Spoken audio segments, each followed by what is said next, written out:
en una sesión más de este bueno, seminario tipo defensa de esta que ya se encuentra en sala para poder desarrollar, desplegar, ayudarnos y darnos un poco más de luz, de conocimiento sobre este maravilloso tema titulado La Iglesia Cristiana Primitiva. Así que vamos a navegar un poco en este maravilloso tema.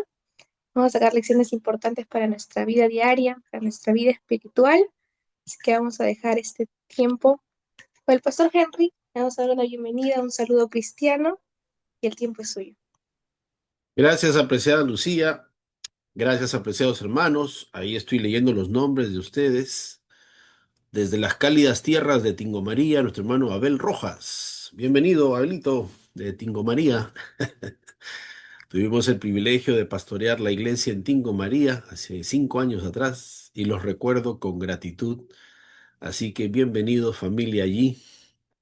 Abel, esposita y todos los hermanos que nos estén viendo allí, bienvenidos. Hermano Juan Marino, donde estés, Dios te bendiga y gracias, estimada Lucía, por la introducción a esta temática, pues que sesiones que ya hemos empezado hace ya cerca de un mes atrás y bueno, y que responde de alguna otra forma temas de interés que tienen como objetivo pues la docencia, el aprendizaje, de poder estar preparados para defender nuestra fe.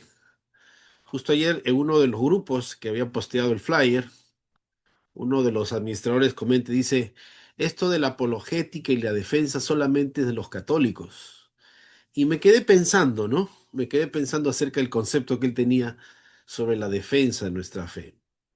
Y en realidad no es tanto así, porque nos toca estar preparados. Lamentablemente siempre nos ha tocado, pues, recibir una información unilateral. Pero cuando uno se adentra en una información independiente, histórica, bíblica, uno llega a entender que hay algo más allá. Hay recursos, hay argumentos válidos para poder sustentar nuestra fe. O sea, nosotros debemos aprender a sustentar. Si bien es cierto, la Biblia se defiende sola, pero como emisarios, como mensajeros, debemos aprender a poder compartirla con presteza. Ahí se está uniendo nuestra hermana Erika desde las cálidas tierras de Colombia. Bienvenida, Erika, y su mamá también ahí.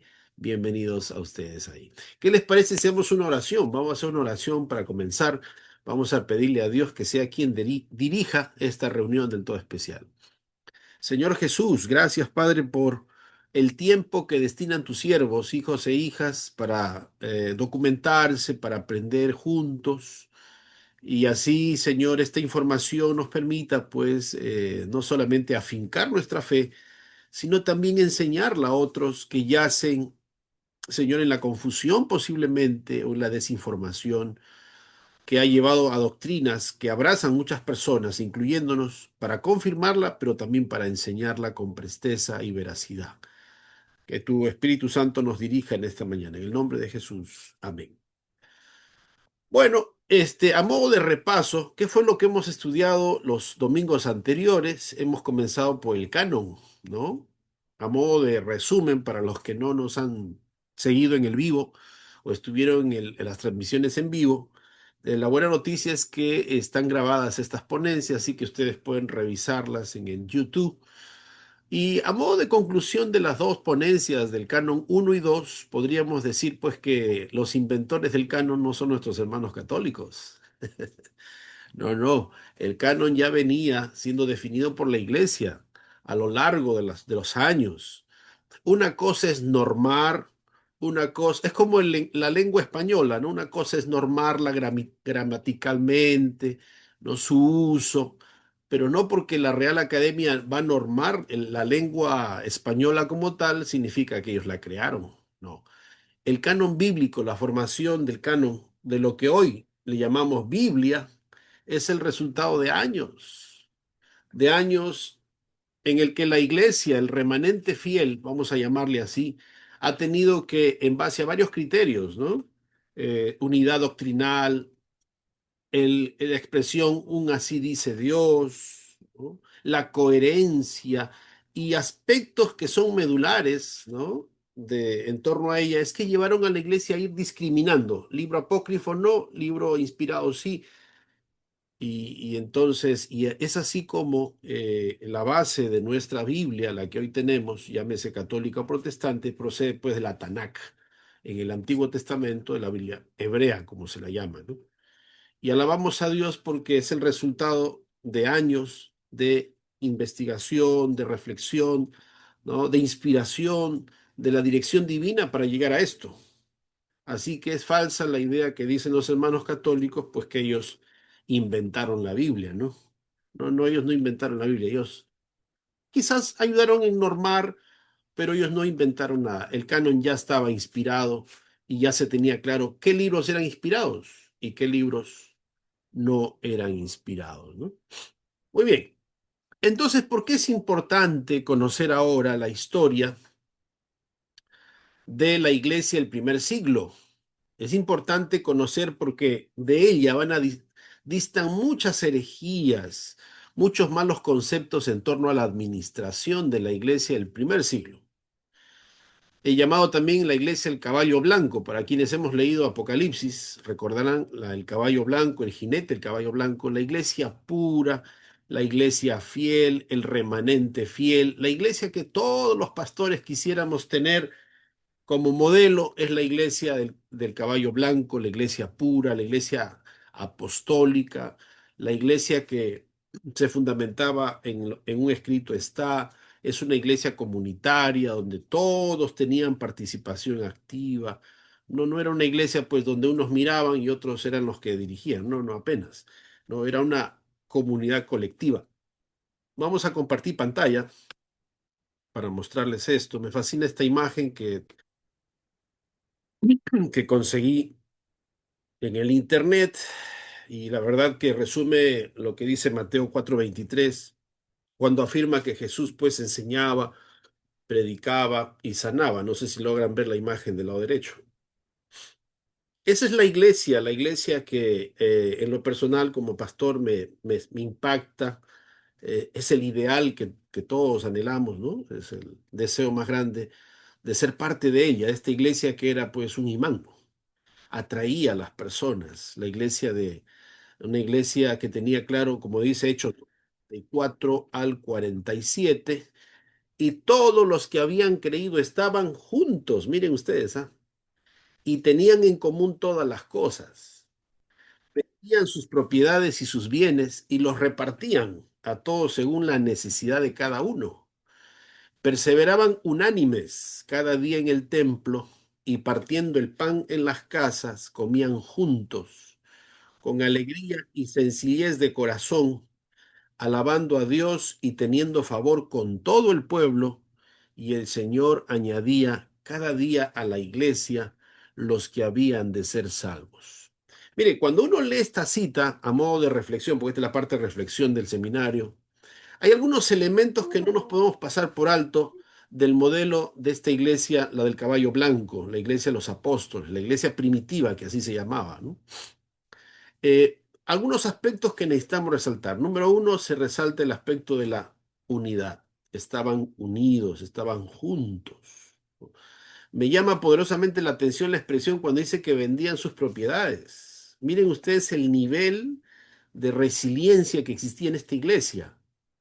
Yo trabajo aquí cerca de un proyecto plantío que se llama, estamos trabajando en un proyecto de plantar una iglesia en la comunidad Amish menonita. Es una comunidad de descendientes alemanes que emigraron de Europa. Y cuando tú convives con ellos, conversas con ellos, te das cuenta porque ellos no están muy lejos del modelo de Hechos, perdón, 2:44 al 47, porque es lo mismo. Ellos no dependen de un seguro del Estado. Si se enferma alguien, todos cooperan para que esa persona se restaure. Se reúnen en las casas, ellos no tienen templos, en los graneros. Y cuando yo los veo a ellos, ¿no? Continuar esa línea del modelo de la iglesia del primer siglo, me pongo a pensar, ¿no? A veces hemos asumido que, erradamente, ¿no? Que nosotros tenemos toda la comprensión sobre el modelo eclesial, sin embargo hay grupos minoritarios que aún enarbolan ese concepto de la iglesia de comunidad, ¿no? Y fíjense usted, dice, perseveraban unánimes cada día en el templo.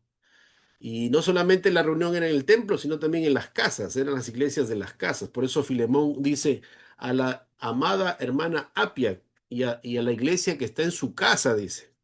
Miren ustedes el concepto que se tenía muy claro en la cabeza de los hermanos del primer siglo, que tan importante era ir al templo como lo era estar en las casas. Era reunirnos en las casas y por ende, permítanme un ratito, vamos a conectar aquí. Muy bien. Era importante, entonces la iglesia entendió pues la importancia de reunirse en casa. Y llama también la atención poderosamente esa expresión que dice, y comían juntos con alegría. A veces cuando uno entra a un templo y entonces uno está ingresando al templo, uno puede aler cuando una iglesia está unida. No se da cuenta, no sé si te ha pasado a ti, que cuando uno ingresa a una iglesia, ¿no? Uno puede percibir ya en el ambiente mismo el nivel de cordialidad entre los hermanos.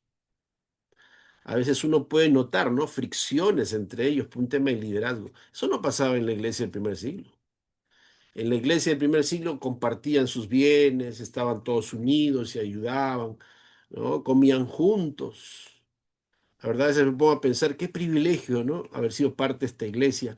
Y lo más importante, la sencillez de corazón. Y esa es una expresión que habla de humildad. Una iglesia que aprendió a perdonarse, ¿no? Como pastor en estos años he visto hermanos que se odian, se guardan rencor en la iglesia. Son líderes muchas veces, ¿no? Peleando un cargo en la iglesia, imagínense. Pero esa expresión sencillez denota ¿qué cosa? Misericordia, humildad, ¿no? Igualdad entre todos, ¿no? Porque era un liderazgo lineal, no era piramidal, sino lineal. Todos tenían la responsabilidad de asumir el liderazgo dentro de la iglesia. Y la otra expresión que me llama la atención, familia, es la que está en el verso 47, cuando dice, alabando a Dios y teniendo favor con todo el pueblo, y el Señor añadía cada día a la iglesia los que habían de ser salvos. Eso no lo he leído, es una injerencia teológica mía, en una deducción, una reflexión muy personal. Oiga, ser vecino de un cristiano en aquel entonces era una bendición doble, porque uno se bendecía al tener al vecino al lado, al vecino cristiano. ¿No? Dice, tenían el favor del pueblo, o sea, la gente los amaba, los quería, eran personas respetables, ¿no? Personas que impactaban, eran personas, estos cristianos irradiaban en su semblante, su sonrisa, su mirada, su comportamiento era atractivo, era atrayente, no porque sean bellos o no lo sean, sino su forma de ser como cristianos era un imán, ¿no? Y eso, esa conjugación de unidad, de humildad, ¿no? De ayuda, ¿no? De ser parte de la comunidad, hacía que el Señor añadiera. ¿Quién no quería ser parte de esta iglesia? Donde todos enseñaban, donde todos aprendían a enseñar la palabra del Señor, donde todos aprendían a predicar la palabra del Señor. No, no es igual enseñar que predicar, ¿ah? Y donde todos aprendían a sanar. Ya hablaremos de eso en otra ocasión acerca de esos tres verbos que la iglesia hoy por hoy ha relajado su comprensión. O sencillamente nos hemos inclinado a un lado de la balanza, ¿no? Pero una iglesia que trabajaba los tres verbos que Jesús trabajó muy bien. Y ese era el elemento, el factor que generaba la atracción de las personas, de los judíos, de los gentiles, ¿no? Era un privilegio ser parte de esta congregación. ¿Qué dice la pluma inspirada sobre la iglesia del primer siglo? Vamos a comenzar ahora. ¿Qué es lo que dice el Espíritu de Profecía al respecto? Dice pureza doctrinal y fidelidad bíblica. La iglesia apostólica estaba anclada solo en la palabra de Dios. Miren, ¿eh? Sin tradiciones añadidas. La iglesia primitiva no tenía credo, sino la palabra de Dios. Eso lo podemos ver en Hechos capítulo 4. Para Elena White, la Biblia era la única autoridad, no existía un magisterio infalible ni jerarquías centralizadas como ya se fueron dando en los siglos 3, 4 y 5, ¿no? Simplicidad y poder espiritual, no había templos lujosos ni ritualismo. El poder estaba en el Espíritu Santo y la obediencia. Los primeros cristianos eran pocos, pero estaban unidos, miren, por el amor y la verdad. El crecimiento no dependía de estructuras, sino de, ojo con esto, consagración y misión. Por eso cuando Pedro predicó 3.000, ¿no? Cuando la iglesia predicaba, ¿cómo eran impactadas las personas? Porque había un trabajo previo. ¿Cuál era el trabajo previo? Consagración y el concepto de misión, tarea de todos, no solamente de los instructores bíblicos. Participación activa de todos los creyentes. Interesante, miren ustedes aquí. Participación activa de todos los creyentes. No existía el espectador religioso. Todos testificaban, todos enseñaban y todos servían. Cada miembro de la iglesia primitiva era un misionero. Eso dice Servicio Cristiano, página 10. Esto contrasta con modelos posteriores donde solo el clero predica. Y claro, posteriormente sería restringido hasta el uso de la Biblia, dictándose las misas o celebrándose las misas en latín. Recordarán nuestros abuelos, no sé si ustedes recordarán, ¿no? En mi caso sí, contaban pues que las misas se realizaban en latín. Gobierno espiritual, no monárquico. La pluma inspirada afirma que no hubo un obispo supremo en el siglo I. Los apóstoles no pretendieron ejercer autoridad como príncipes. Pedro no gobernaba sobre los demás. La autoridad era colegiada y sometida a Cristo. Es importante diferenciar: una cosa es colegiada y otra cosa es jerárquica. ¿Ah? La comprensión católica sobre el liderazgo en los siglos II, III y IV, la Iglesia va a empezar a ver una progresión ascendente de la jerarquía papal. Sin embargo, cuando dice era una autoridad colegiada, significa que todos los que conformaban ser apóstoles, maestros, presbíteros, diáconos, todos cumplían una función lineal, ¿no? De predicar, enseñar y por ende sanar. No había jerarquías de mando, ¿no? La misión era entendida como tal. Elena White enseña que ya en los siglos II al IV comenzaron las desviaciones graves. La apostasía se introdujo gradualmente en la iglesia, eso lo dice el Conflicto de los Siglos, capítulo 3. Para ella, la unión, miren ustedes esta parte interesante, la unión, vamos a ver aquí, permítanme un ratito, con el poder civil y la exaltación humana corrompieron el modelo apostólico. Miren ustedes estos dos aspectos. La unión con el poder civil, siglos II, III, y la exaltación humana corrompieron el modelo apostólico. Claro, pues ya en 4 y 5 se instaura la institución católica como tal. La iglesia primitiva como referencia para el remanente. Los adventistas creemos que Dios llama a restaurar esa fe original antes del regreso de Cristo. Dios tendrá un pueblo que se mantenga firme sobre la plataforma de la verdad eterna. Es interesante este detalle, miren ustedes. Antes que Cristo venga, Dios tendrá. Y Dios ya tiene un pueblo que se mantiene firme. Una de las afirmaciones que he escuchado, porque estos seminarios que estamos trayendo, de alguna u otra forma está respondiendo pues a las afirmaciones que hacen los apologetas católicos, como Toro y un tal Alex, que es un mexicano, donde aseveran, de acuerdo al magisterio de la Iglesia, pues que es la Iglesia católica la que emerge en los siglos I, II y III. Ellos ven de manera progresiva, ¿no?, la instauración de la jerarquía en el concepto del papado, porque se tiene la figura de un hombre líder llamado el Papa. Ya desde estos siglos, del siglo I, II y III, ven en el contexto de los apóstoles, ven la fase inicial, primaria, temprana, del surgimiento de una visión jerárquica totalmente contraria a la visión bíblica, histórica e independiente. Esa figura no se da.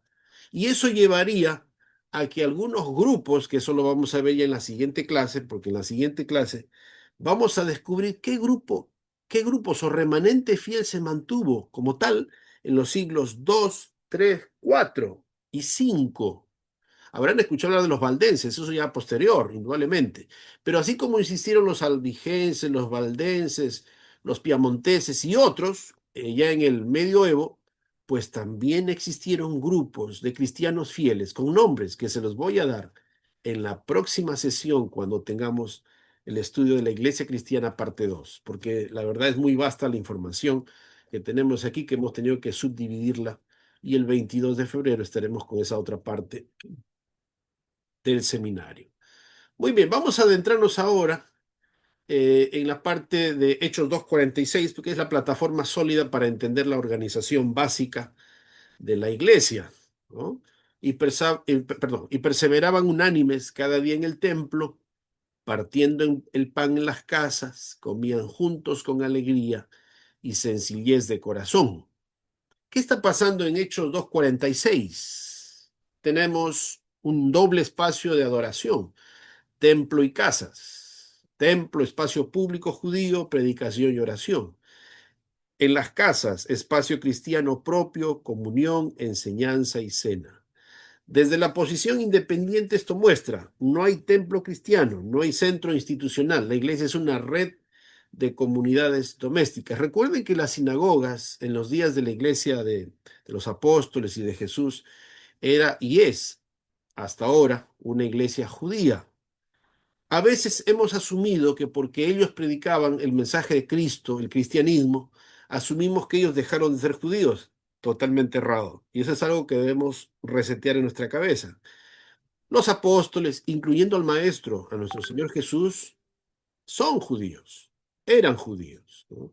Por eso es que el cristianismo toma mucha enseñanza y plataforma del judaísmo, mucho. Entre ellos, si hablamos del canon, la Tanakh, las leyes, los profetas y los escritos, que se resume como tal Tanakh.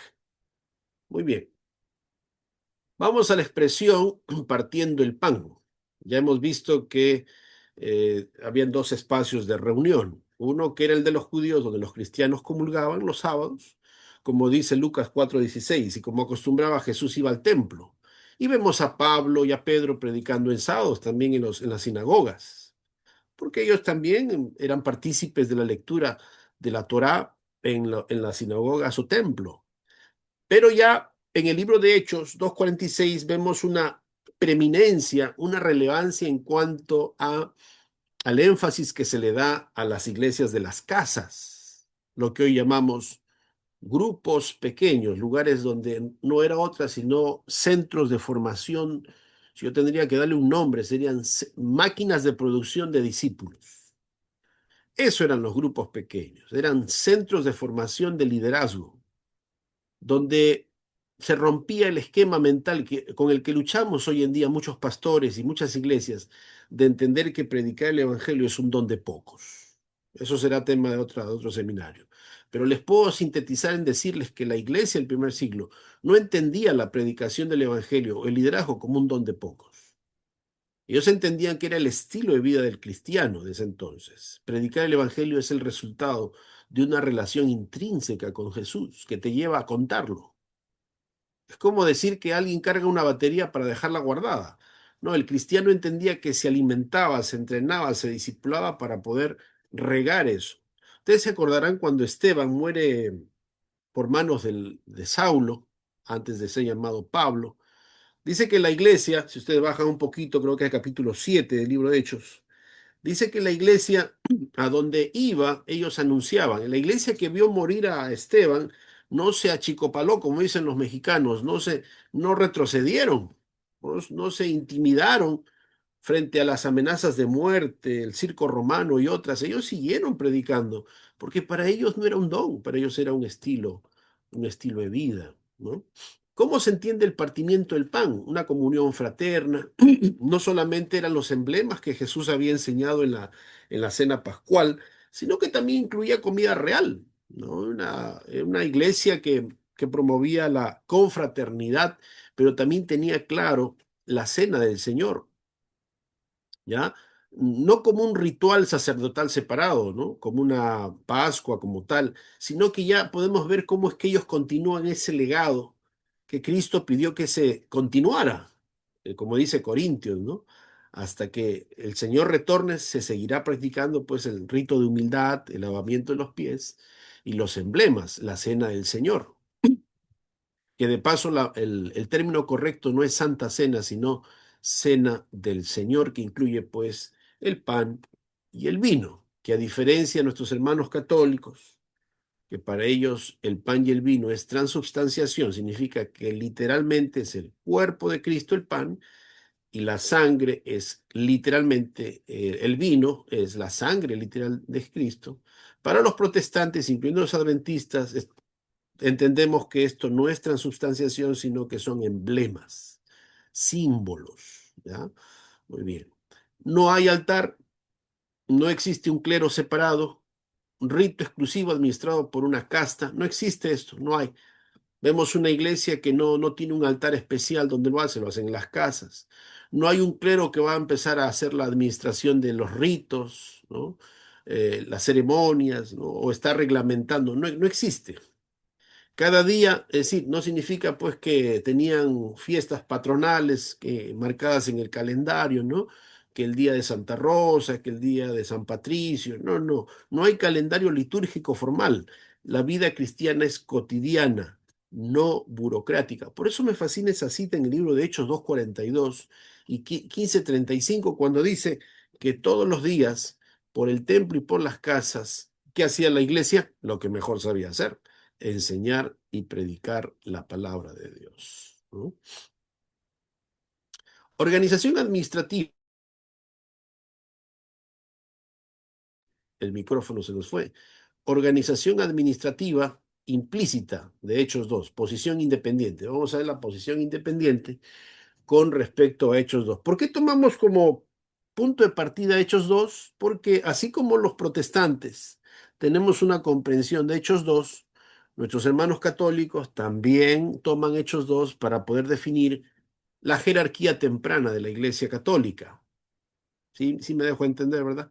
Mientras los protestantes entendemos que en el libro de Hechos 2 se ve una administración lineal, no jerárquica, donde la predicación y la enseñanza es tarea de todos. Para los hermanos católicos, Hechos 2 es el punto de partida más temprano de la progresión ascendente de una jerarquía papal, por los enunciados que se van a dar ahí. Ya eso, ahorita vamos a llegar a ello, ¿ya? Desde la perspectiva independiente, lo que sí existe, una comunidad horizontal. ¿Qué significa eso? Todos, todos entienden que la tarea y el liderazgo es de todos. Por eso cuando Esteban muere, la iglesia sigue predicando. A la muerte de un apóstol o un mártir, la iglesia no se detiene.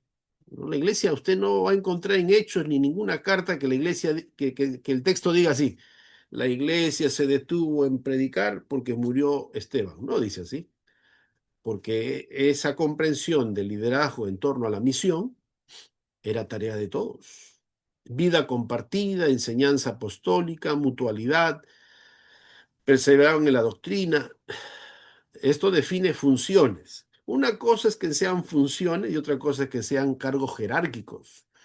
¿Ya? La iglesia no tenía cargos jerárquicos, pero sí entendía funciones como diácono, presbíteros, pues, etcétera, ¿no? Son conceptos totalmente diferentes, ¿no? Como lo es en una empresa, ¿no? Está el administrador, está el del área contable, está el de relaciones públicas, está el empleado, está la secretaria. Funciones, pero no son cargos mandatorios jerárquicos como tal, ¿no? Muy bien. Base bíblica común, ¿qué cargos existen en el Nuevo Testamento? Mire, de acuerdo a estos libros que vamos a ver ahora, ¿cuáles eran estas funciones? Si quieres llamarle oficios y nombramientos. El anciano o presbíteros, que la gran mayoría de los comentarios bíblicos lo simplifica como tal, como lo mismo, ¿no? De acuerdo a Hechos 14:23, ancianos en cada iglesia. Tito 1:5 habla de establecer ancianos por ciudad. 1 Pedro 5:1 al 2, ancianos pastorean el rebaño. Miren ustedes, ¿ah? El concepto de ancianos pastoreando el rebaño. Obispos supervisores, episcopoi. Filipenses 1:1 habla de obispos y diáconos que están supervisando el trabajo de los ancianos, ¿no? 1 Timoteo, requisito de los obispos, o también llamados ancianos, ¿no? Hechos 20:17, 20:28 se les llama supervisores obispos. Entonces fíjense cómo tenemos ancianos que están a cargo de una iglesia, pero también tenemos ancianos u obispos que están administrando ciertas iglesias de una determinada área, ¿no? También tenemos diáconos, ¿no? ¿Cuánto se habla de los diáconos? Así como las Dorcas, ¿se acuerdan? Hechos 6, 1 al 6, base funcional del diaconado, administración de ayuda. Y en 1 Timoteo 3, 8 al 13 se hablan los requisitos de los diáconos, ¿no? 4. Concilios y decisiones colegiadas. ¿Qué significa decisiones colegiadas? Nuestros hermanos católicos, ya desde el concilio de Hechos 15, ven la figura de Pedro como quien es el que tiene mando, liderazgo, y eso lo vamos a analizar en dos sesiones.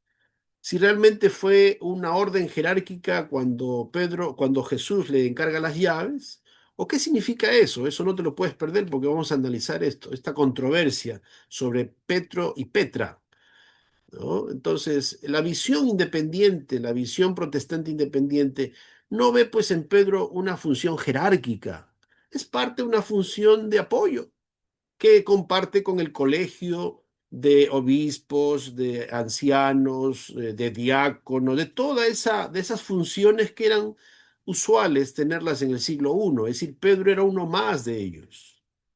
No, no porque Jesús le encargó las llaves significa que él es el papa del siglo I o que empezó su papado del siglo I, no.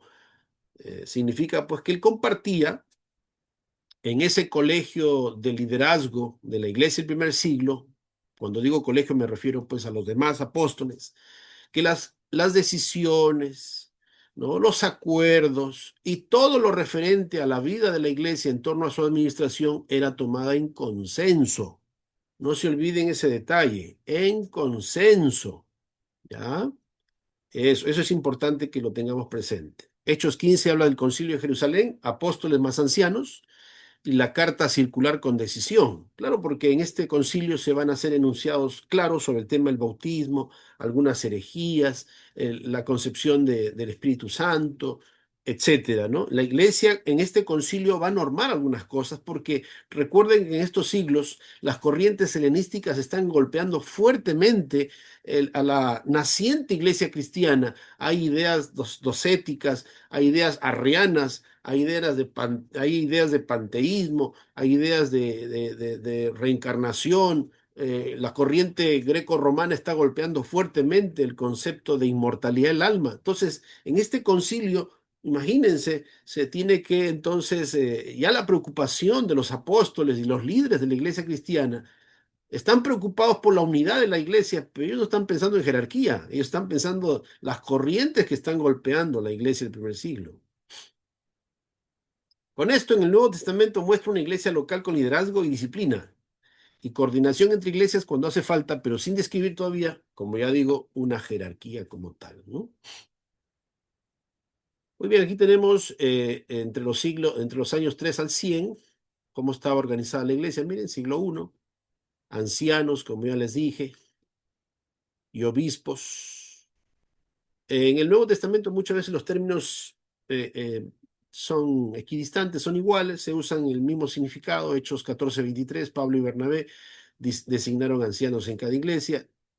Tito 1, 5 al 7, Pablo usa presbítero y luego obispo.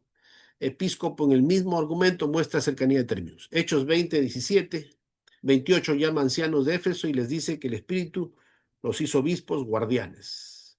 Administrativamente, una iglesia local no dependía de un centro mundial, era una red de comunidades con liderazgo local, conectadas por doctrina apostólica, cartas y visitas. Esto es algo interesante que necesitamos resaltar. Miren, si bien es cierto no existía una jerarquía de un papa o un obispo que esté comandando a todos, debemos entender que la iglesia local no dependía de alguien, de un centro, de una central, pero sí había una red de comunidades con liderazgo local.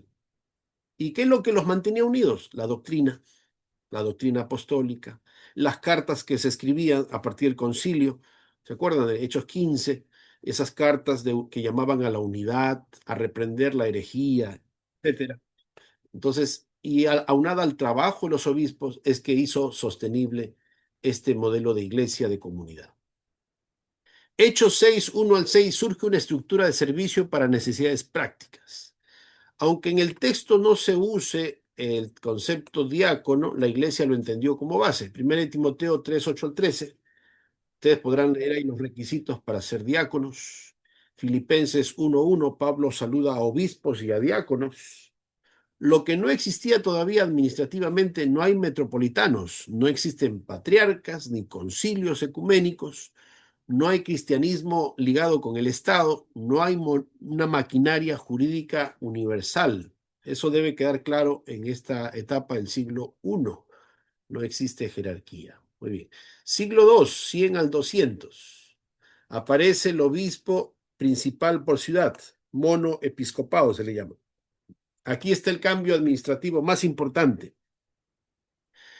En muchas ciudades se consolidaba la triada obispo, presbítero y diáconos. Miren ustedes, el siglo II, no podemos negar que la iglesia ya en el siglo II va dejando ese modelo de la iglesia lineal, donde todos tenían participación colectiva, para ya ir instaurando ese modelo temprano jerárquico, ¿no? De lo que mañana sería el sistema papal, como tal de la iglesia católica institucional.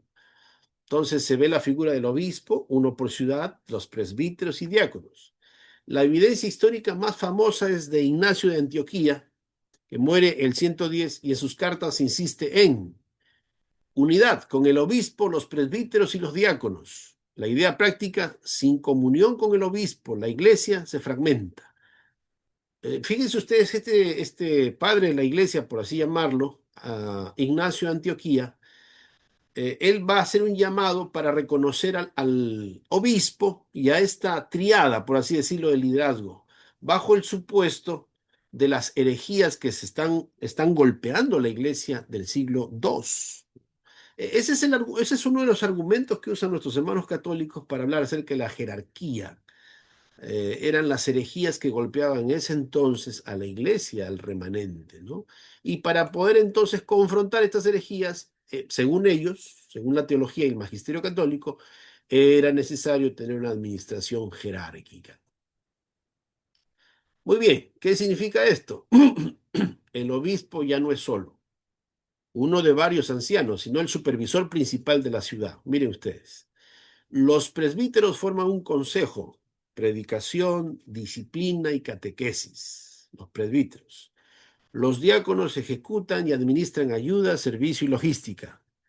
La iglesia sigue siendo local, pero con más coordinación. Un obispo del siglo II no era gobernador mundial. Su jurisdicción normal era su ciudad y alrededores inmediatos. Prueba documental de oficios, Didache y Clemente. Didache, que es un documento que se escribió en el siglo I, que normaba acerca del estilo de vida de la iglesia y sus creencias y doctrinas, es un documento que se escribió por la iglesia cristiana temprana, ordena elegir obispos y diáconos para la comunidad. Clemente habla de cómo se establecieron obispos y diáconos y la idea de continuidad, sucesión ministerial, para evitar caos. Ellos están más preocupados ahora en el siglo II, si te puedes dar cuenta aquí, que frente a las herejías, entonces se quiere tener un liderazgo focalizado en una estructura eh, jerárquica para salvaguardar, entre comillas, la unidad, y poco a poco, por la búsqueda de esta organización jerárquica, ya veremos más adelante que se irán descuidando aspectos importantes como lo era la predicación del Evangelio, el liderazgo de todos, el concepto de coro, de cantar juntos, todos se pasaron a coros ya de personas previamente preparadas para ello, el concepto de liderazgo, el sacerdocio pasó de ser de todos a solamente una curia jerárquica como tal, ¿no? Siglo III, coordinación regional, perdón, sínodos por persecución y disciplina. En este siglo la administración se vuelve más regional por crisis. Persecuciones estatales, Decio, Valeriano y luego el ciclo que culmina con Diocleciano.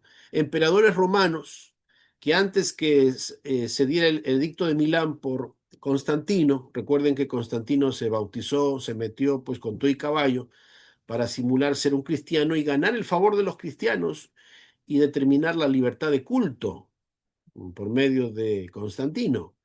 Y con Constantino pues pararían las persecuciones que vivió la iglesia cristiana primitiva en los siglos II, III, porque hubo persecuciones sangrientas, indudablemente que continuaron, pero ya a menor escala.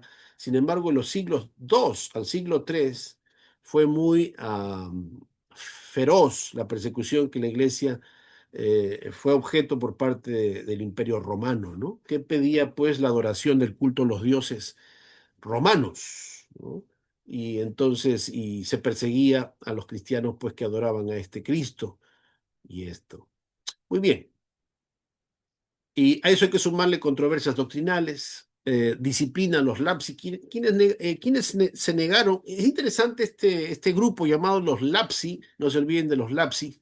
En este siglo II, los lapsi eran un grupo de cristianos que cedieron a las pretensiones de Roma, que frente a esas persecuciones que hizo Roma, los lapsi, que era un grupo, como decirte, un remanente que decidió ponerse al lado del culto romano, del imperio, negando su fe.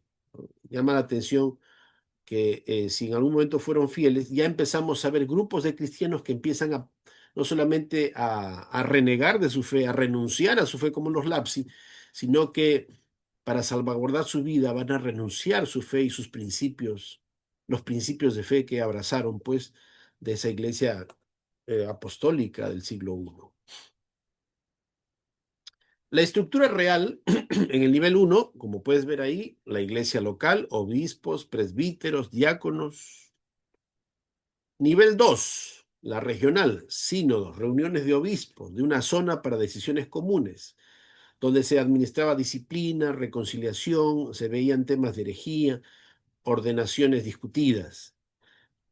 ¿Qué gana poder? El poder crece en colegios de obispos porque un caso disciplinario podía afectar a varias iglesias, la persecución obligaba a unidad y protocolos, una ventana a cómo se registraban sucesión y liderazgo. Eusebio ya en el siglo IV presenta la historia fijándose en sucesiones de obispos en sedes principales. Entonces, ya en el siglo II, siglo III, el argumento son las persecuciones, básicamente lo que llevaría pues a que la iglesia empieza a normar una administración jerárquica para salvaguardar la unidad. Nuestra posición como adventistas es que la iglesia del siglo I, cuando ella fenece y empezamos siglos II y III, como iglesia, y de manera independiente entendemos que la iglesia ya empezó en un declive, no solamente en su liderazgo, sino también en su teología, en su doctrina. Empezó el declive de la doctrina como tal de la iglesia del siglo II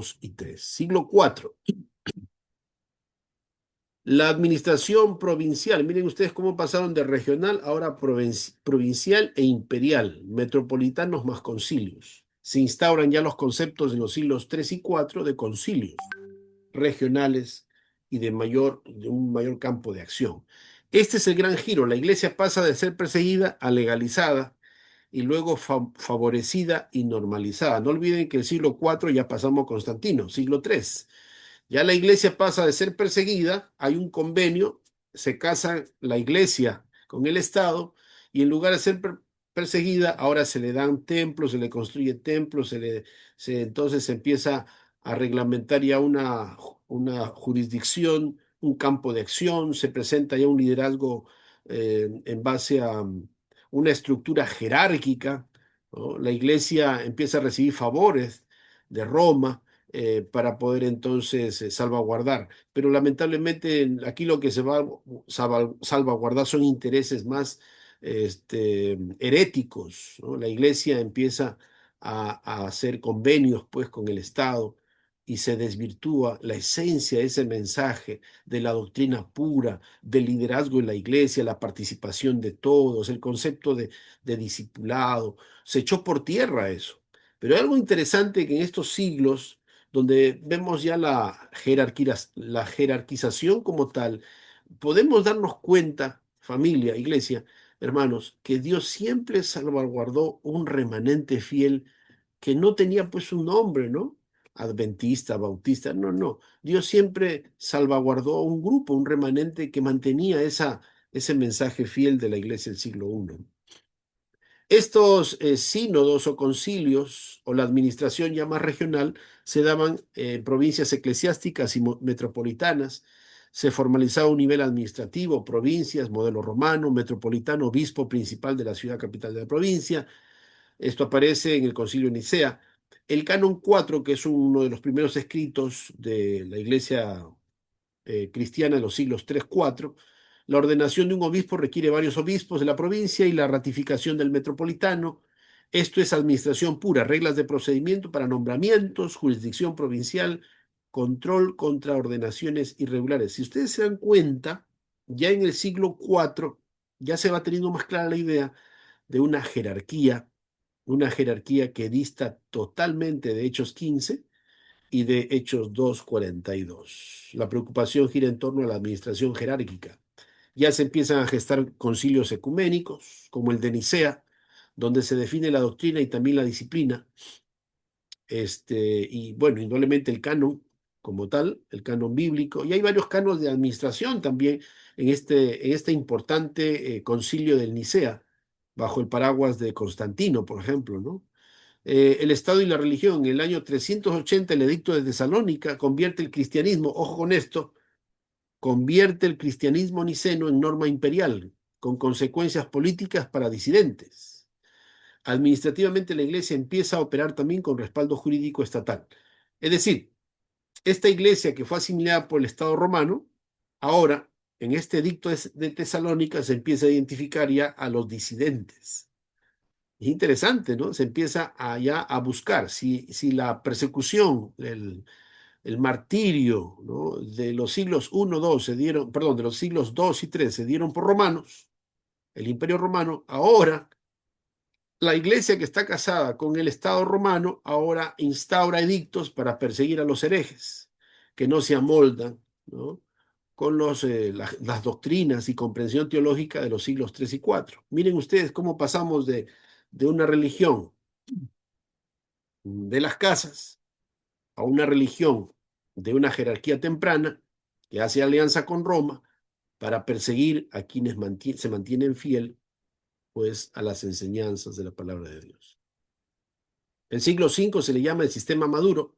Su sede estaría en sede romana en Occidente y sedes mayores en Oriente. Sedes mayores y jerarquía más alta de facto. En el siglo IV se consolidan centros con más influencia, Roma y Constantinopla especialmente. El Concilio de Calcedonia muestra administración a gran escala. El Canon 28 concede privilegios a Constantinopla, la Nueva Roma, y le da autoridad de ordenación sobre ciertos territorios, Pontus, Asia, Tracia, mostrando una jerarquía supraprovincial. También refleja tensiones entre Roma y Oriente. Los legados romanos rechazaron esa resolución según fuentes históricas. Administración típica del siglo V, obispo local, metropolitano, grandes sedes, tipo patriarca y concilios universales. Miren ustedes cómo pasamos de la iglesia a las casas.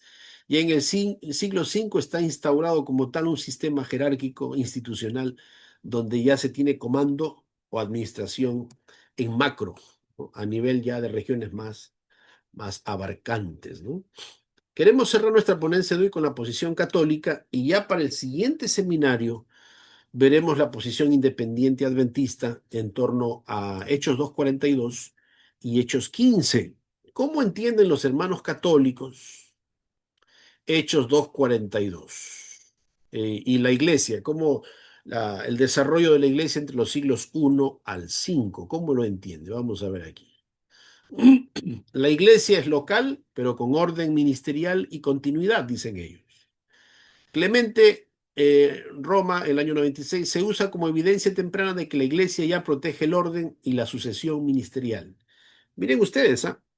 Clemente I, en el año 96, usa como evidencia temprana de que la iglesia ya protege el orden y la sucesión ministerial. Se empieza ya con Clemente a dar la idea bajo el concepto de las herejías que necesitamos instaurar el orden doctrinal, pero necesitamos también una cabeza jerárquica y por ende una sucesión ministerial. Y eso lo refleja, el Didaché también refleja lo mismo. Aunque este documento llamado el Didaché, si bien es cierto fue escrito en los siglo I, es malintencionado, es tomado de manera malintencionada por los católicos para refrendar y aseverar en torno a la jerarquía católica aspectos que no son ciertos. El Didache nunca va a avalar una jerarquía. Eso es algo interesante, familia. ¿Ya? Entonces, el Didache no avala en su totalidad un concepto de jerarquía.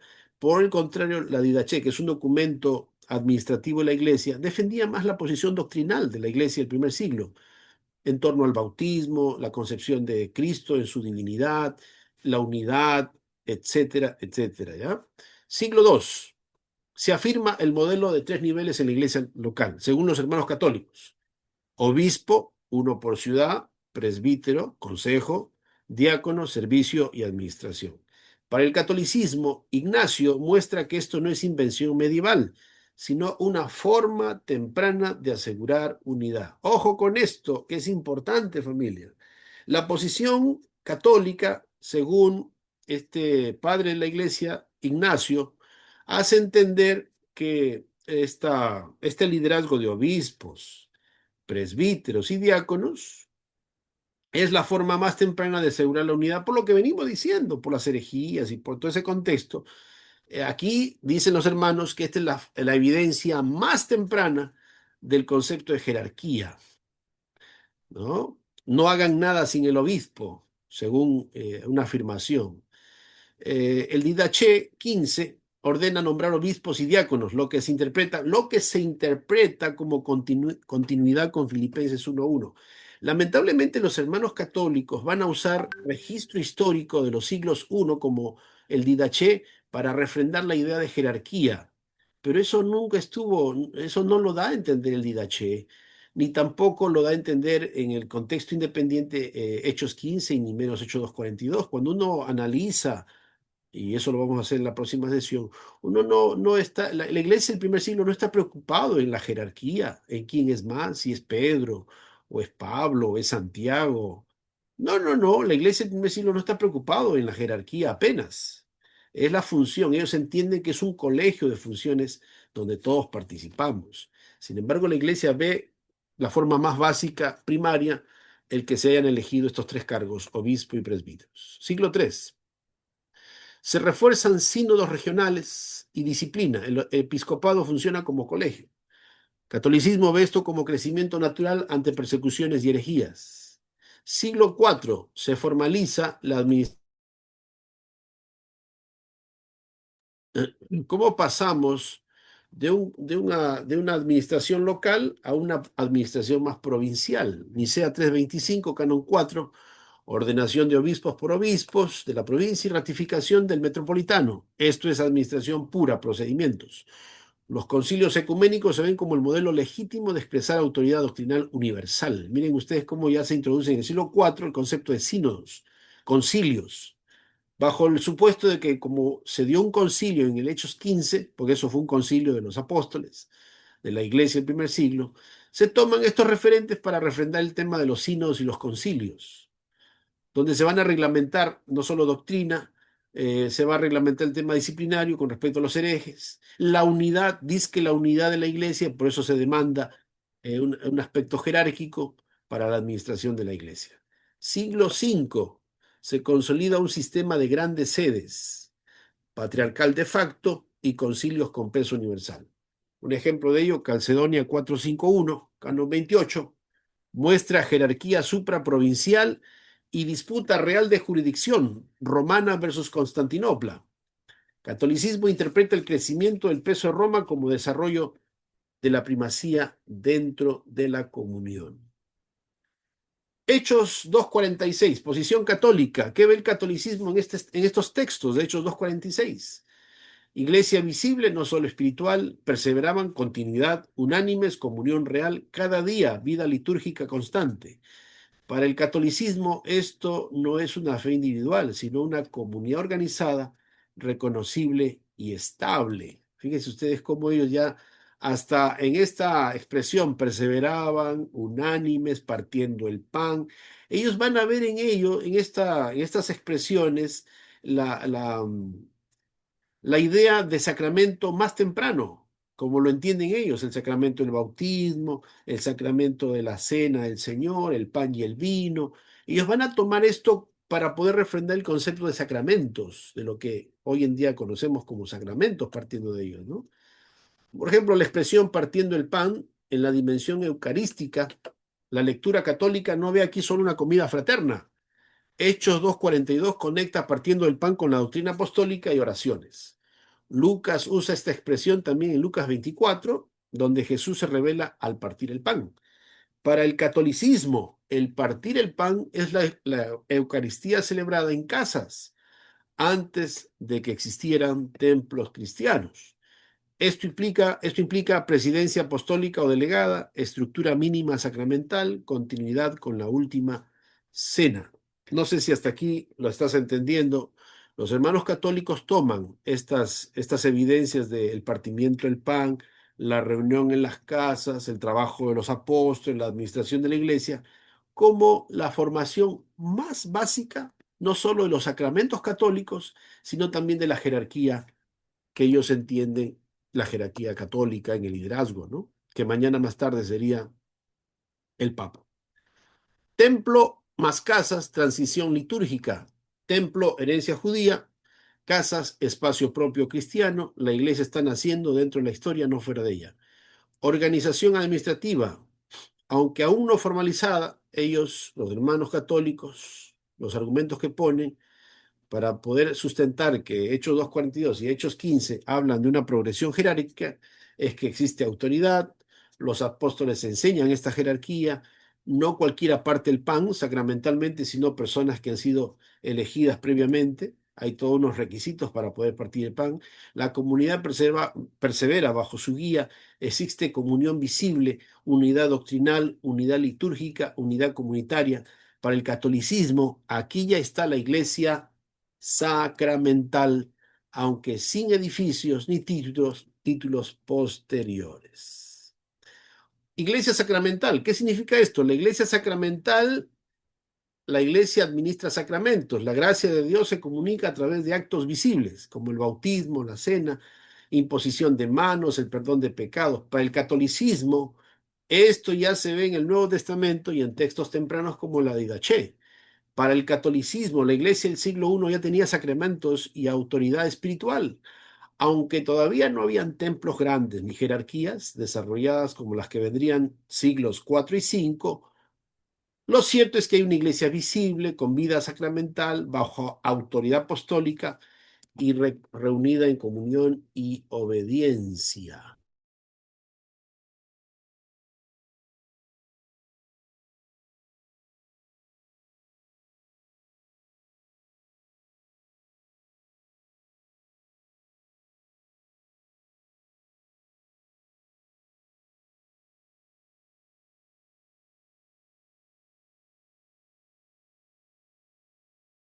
No se escucha, pastor.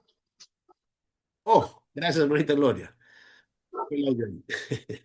Muy bien. Decíamos que la Iglesia Católica como tal toma estos elementos del bautismo, la imposición de manos, la cena del Señor, el perdón de los pecados, para decir, ya ves, la Iglesia ya administraba sacramentos desde el siglo I, el siglo II, así es que nosotros somos los precursores de los sacramentos, porque después ya vendría la separación del liderazgo a nivel local, provincial, regional. Entonces la iglesia toma estos elementos para mostrarnos que ellos están desde el siglo I, ¿no? Pero en esa dirección no va. Cuando uno lee la historia independiente, uno descubre que no es así. Solo para que tengas una idea, han tomado la Didaché, que es un recurso, es una serie de comentarios o normas, por así decirlo, que la iglesia cristiana primitiva, leal, lo realiza para salvaguardar la doctrina y la unidad, pero no fue hecho para aseverar una formación jerárquica como lo entiende la iglesia.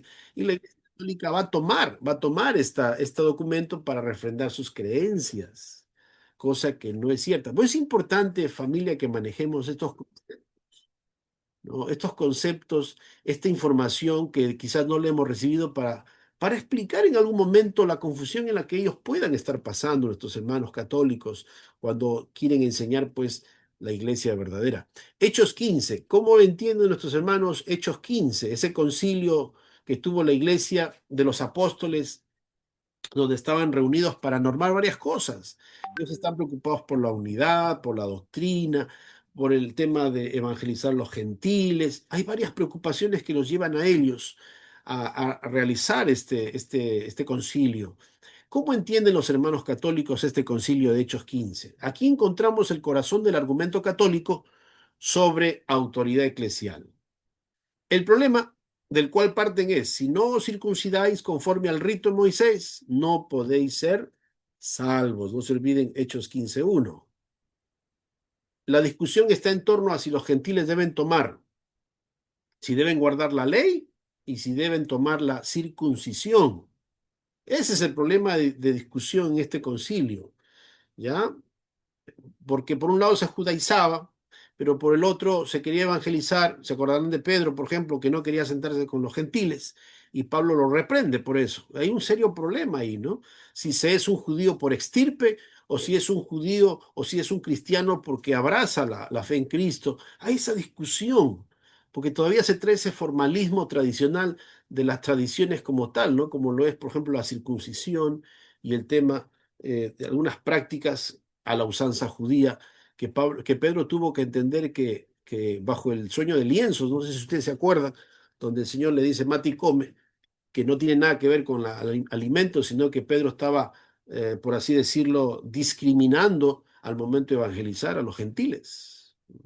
Sin embargo, Pablo, todo lo contrario, presenta un mensaje, ¿no?, de Cristo como quien es la persona que salva y a quien todos podemos abrazarnos, independiente de nuestra raza o credo, ¿no? Interesante esos dos vertientes en la visión de... Esa es la preocupación del concilio del capítulo 15. Se reunieron los apóstoles y los ancianos para considerar este asunto. Lectura católica. La Iglesia responde institucionalmente. No cada creyente decide por sí mismo. Se convoca una asamblea oficial. Esto ya es un concilio, aunque primitivo, dicen ellos. Pedro habla primero. Esto es importante, familia. Recuerden, porque el solo hecho de que Pedro es el que habla primero, entonces Pedro es el que tiene la autoridad y las llaves de ser el papa, el primer papa. Esa es la comprensión de los hermanos católicos.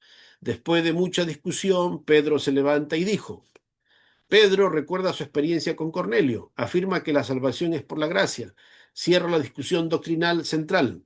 Entonces, ese argumento de que como Pedro y va a influenciar, ¿no?, en su posición, ¿no?, y va a definir algunos criterios en torno a esta desavenencia sobre el tema de los gentiles, la ley y la circuncisión, ese liderazgo que asume Pedro se lo toma para poder refrendar la idea del papado, ¿no?, que Pedro tenía un liderazgo superior a los otros. Para el catolicismo, Pedro no es un orador más, marca la dirección doctrinal. Ojo con esto, Pedro marca la dirección doctrinal. Después de su intervención, la asamblea guarda silencio. Eso se interpreta como primacía funcional, no como tiranía. Es decir, el hecho que los demás escucharan la posición de Pedro, que va a cerrar esa discusión doctrinal, entonces hace entender a los hermanos que Pedro tenía una autoridad, una primacía, ser el primado. Desde ese tiempo, mire. Santiago preside la iglesia de Jerusalén, formula la aplicación pastoral concreta. Pedro define el principio doctrinal, sin embargo, Santiago organiza la aplicación disciplinar. Entonces, ¿cómo resume la Iglesia Católica la función de Pedro y Santiago? Pedro define el principio doctrinal de lo que se quiere enseñar o defender, y Santiago tiene que ver con la parte de la administración disciplinaria como tal.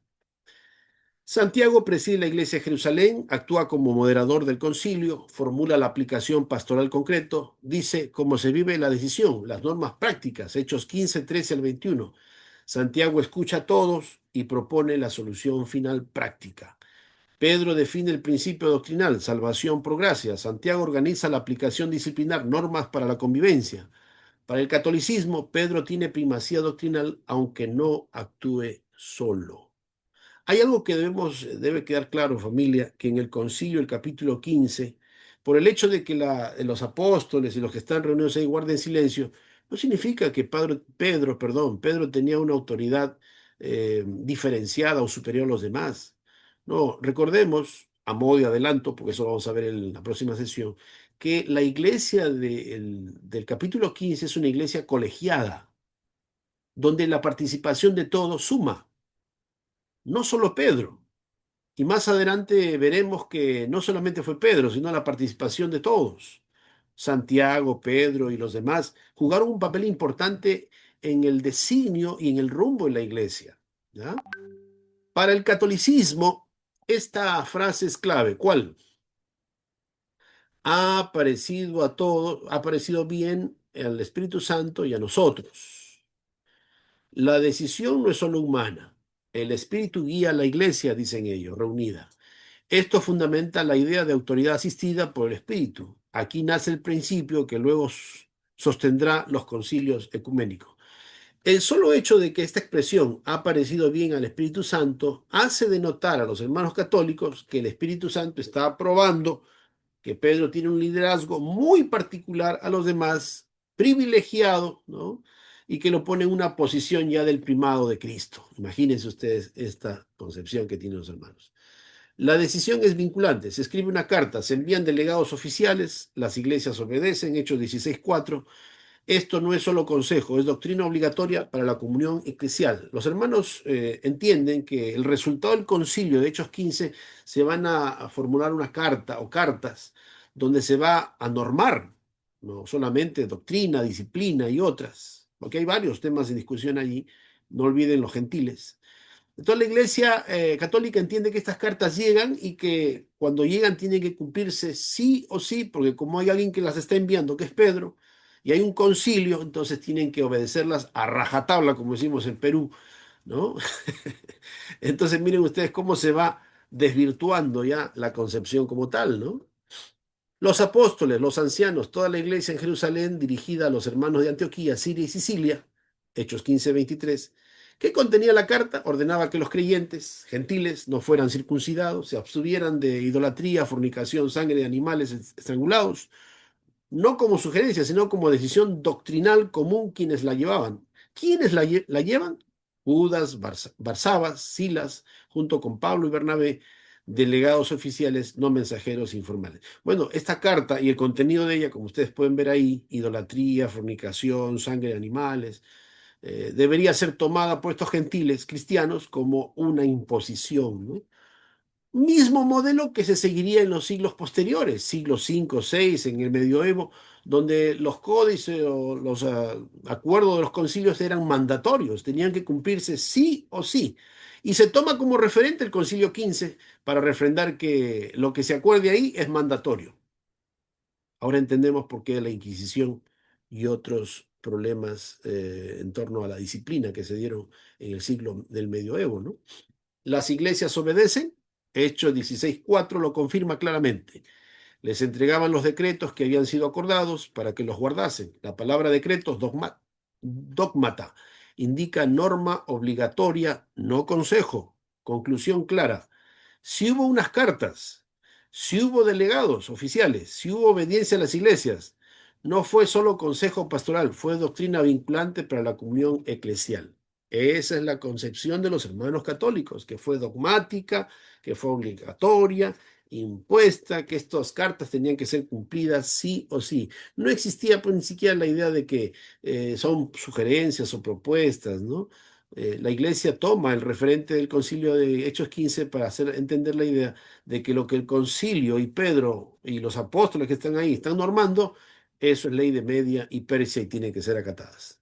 Conclusión. Para el catolicismo, Hechos 15 muestra una iglesia con autoridad doctrinal, un concilio como órgano legítimo, primacía de Pedro dentro del colegio, decisiones vinculantes para todas las iglesias, acción conjunta del Espíritu Santo y la iglesia.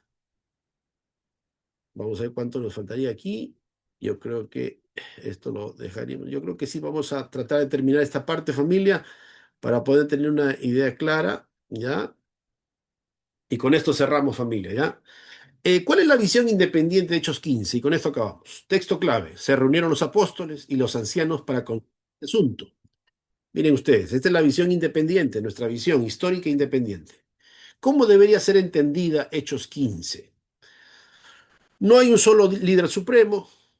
Pedro no decide solo. No decide Jerusalén, sede papal. No decide un obispo universal. La autoridad es colegiada. Ya les dije que es colegiada.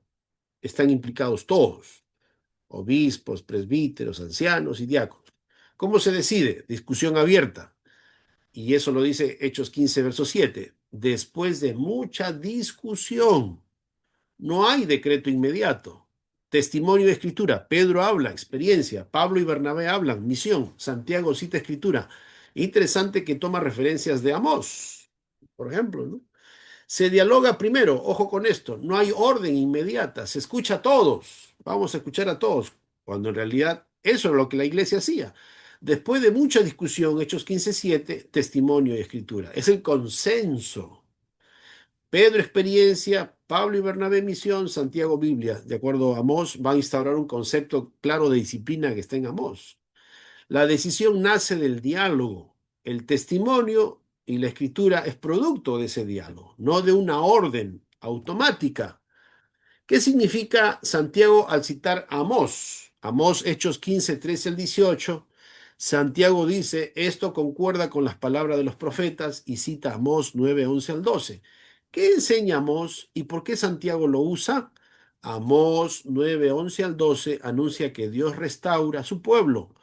Las naciones gentiles también buscarán al Señor, no dice que primero deban hacerse judíos. Interesante, por eso es que Santiago toma el libro de Amós.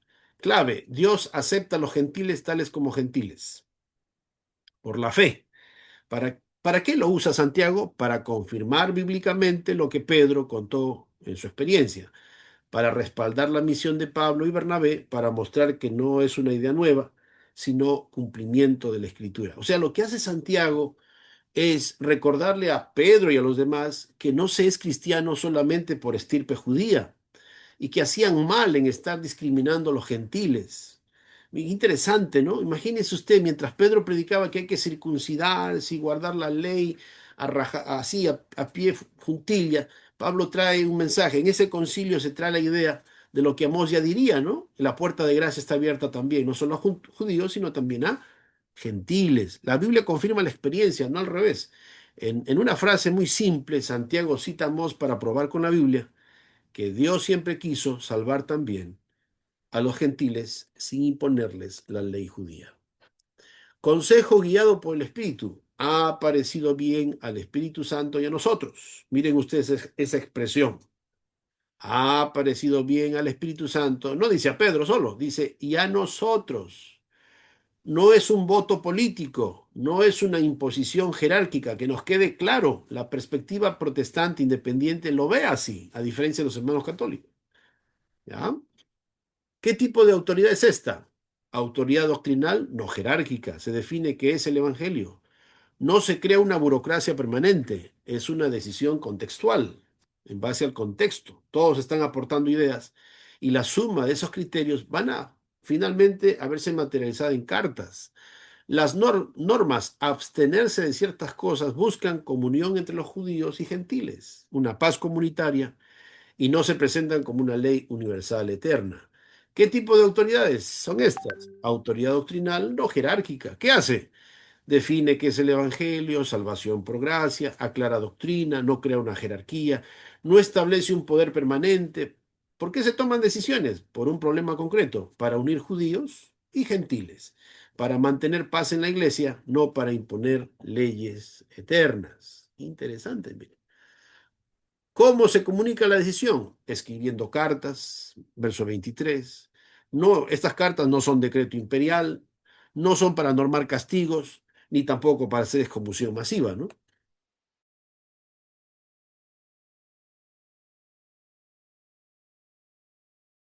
Y algo interesante en torno a esta parte que se titula o que se presentaba pues en la iglesia del siglo I, ¿no? Se apela a la conciencia y a la obediencia voluntaria. Ojo con esto. En este concilio y las cartas son el resultado de una apelación a la conciencia, al criterio de todos, bajo el Espíritu Santo, todos están aportando cómo conseguir esa paz entre judíos y cristianos en materia de evangelización. Escribieron cartas. Esto significa que la decisión se comunica por una carta pastoral, no por imposición de poder. ¿Qué implica eso? Es una explicación razonada. Es un llamado fraternal. Busca convencer, no forzar. Lo que no hace la comprensión católica, que lo ve de otra forma.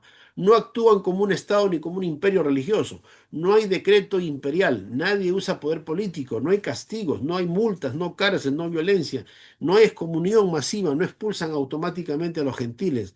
La autoridad no se ejerce por coerción. Entonces, ¿cómo se obedece? Por conciencia, perdón, y obediencia voluntaria. La iglesia obedece porque reconoce la verdad. Miren ustedes, la iglesia obedece porque reconoce la verdad bíblica, percibe la guía del Espíritu Santo, desea mantener la comunión. Hechos 15:28 ha parecido bien al Espíritu Santo y a nosotros. Esa expresión es clave y hay que mantenerla. Lamentablemente no consideran esto nuestros hermanos católicos cuando de explicar Hechos 15 se trata, ellos obvian estas implicancias que son vitales, son resaltantes, ¿no? Ha parecido bien al Espíritu Santo y a nosotros, ¿no? ¿Cómo se comunica la decisión? Escribiendo cartas. Ya dijimos que estas cartas pues no eran decretos imperiales, castigos o excomunión, ¿no? O masiva, ¿no? Muy bien, Iglesia, ¿qué podremos decir a modo de resumen en esta primera parte? Ya para ir concluyendo, porque ya tenemos que terminar. Lo que vamos a decir es que, como ustedes han podido ver, Hechos 15, así como Hechos 2, en la interpretación, en la cómo se comprende en las vertientes protestante independiente y católica, dista mucho porque la Iglesia Católica, como ustedes vieron, ve en Hechos 2 y en Hechos 15 la forma más primaria de la jerarquía como tal, la instauración de la administración jerárquica en obispos, presbíteros y diáconos. Ellos ven en ellos la figura de lo que mañana sería pues el papado y cómo está organizado eclesial y jerárquicamente, ¿no? Entonces, en Hechos 15 es otro elemento para refrendar aún más la idea pues de esta administración jerárquica, ¿no? Y ellos entienden pues que las cartas y los acuerdos parten de una persona, no de un colegio, sino de una persona que es la que va a normar, el que tiene autoridad dada por Cristo, que es Pedro, y que tiene pues que estas cartas tienen una autoridad tal que deben ser cumplidas sí o sí. En la comprensión protestante independiente no se ve esto así. No. La posición protestante independiente ve la iglesia Hechos 2 como una iglesia modelo, la iglesia de un liderazgo lineal, donde todos tenían participación en la evangelización, en la adoración, en el liderazgo. Es decir, la iglesia del Hechos capítulo 2 es una iglesia que entiende que el sacerdocio es de todos. Una cosa es función. Y habían funciones, sí, administrativas, pero no con un rango de mandatorio, intimidatorio, coercivo, ¿no? No se ve esa figura en la iglesia del capítulo 2. Y Hechos 15 no está refrendando ninguna base primaria de la jerarquía católica como tal, en cuanto al papado, sino que Hechos 15 está más preocupado por el tema del bautismo, está más preocupado por el tema doctrinal, el tema de esa buena vecindad entre los judíos y los cristianos en materia de salvación, cuando se trata de que se pueda entender que Dios también acepta al gentil a pesar de que no sea circuncidado y que él puede ser parte también de la salvación. Eso lo resalta Santiago. Lamentablemente nuestros hermanos católicos ven en Hechos 15 como esa antesala, no solamente al sacerdocio, a la primacía de Pedro como papa, sino también a los concilios, porque este es un concilio.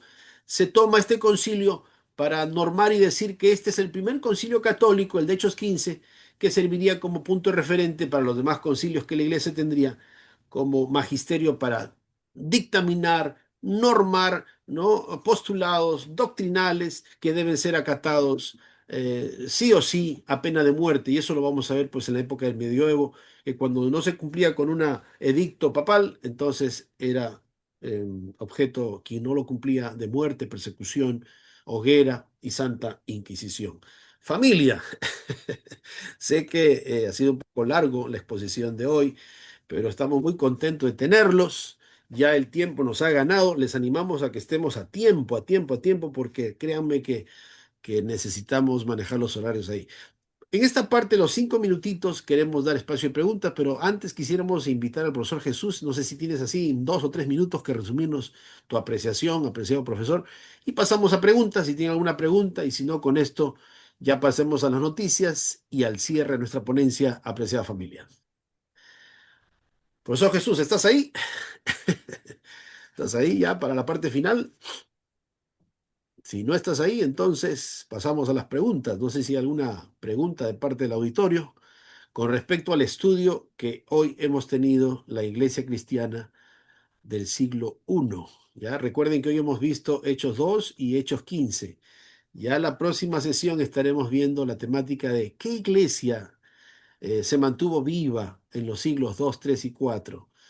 Fascinante realmente el estudio que viene, y en lo personal, habiéndolo estudiado, me ha impactado bastante porque es un conocimiento que ni siquiera en la universidad, en el teológico lo aprendí. Es el resultado pues de investigación bíblica, ¿no? Muy bien, no sé si hay alguna pregunta, familia.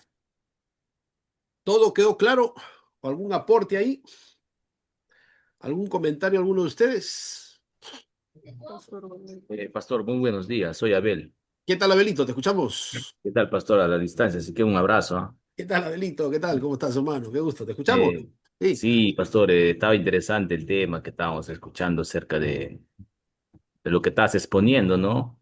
Y, pastor, acá veo algo interesante, ¿no? Cuando usted habla de los primeros de la iglesia primitiva, cuando se empezaron a reunir, ¿no? Se empezaron a reunir en las casas. Y bueno, pastor, y eso nos hace ver a nosotros ahora en la actualidad que nosotros tenemos, no sé, como grupo pequeño que hacemos, ¿no? Los viernes, bueno, ¿no? Acá en Tingo María, bueno, lo hacemos los días viernes, ¿no? Nos reunimos en cada casa. Ujú. Bueno, pastor, y yo pienso que a ese punto vamos a llegar cuando ya se decrete, ¿no? Bueno, la ley, ¿no? Que la ley dominical, que todos estamos a la expectativa, ¿no? De poder que la ley ya se puede aplicar, ya, ¿no? Para los que guardan el sábado. Y a ese punto vamos a tener que llegar, pastor, a tener que reunirnos en las cuevas, como dice la Biblia, ¿no? Salir a las cuevas, a los montes, ¿no? A reunirse, ¿no? Y a ese punto vamos a tener que llegar, pastor. A ver, no sé si...